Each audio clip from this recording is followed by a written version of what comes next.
Medina की पुरसुकून गलियों में नबी रहमत सल्लल्लाहु अलैहि वसल्लम नरम कदमों से गुजर रहे थे।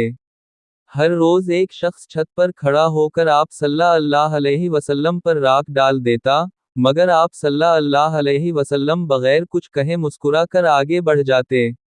दिन गुजरते गए, लोग हैरान होते रहे कि कोई इतना सब्र कैसे कर सकता है। एक दिन जब आप सल्लल्लाहु अलैहि वसल्लम गुजरे तो ना राख गिरी ना आवाज आई। आप सल्लल्लाहु अलैहि वसल्लम रुके और पूछा, वो शख्स कहाँ है जो मुझ पर राख डालता था? बताया गया कि वो बीमार है। आप सल्लल्लाहु अलैहि वसल्लम फौरन इसके घर तशरीफ ले गए।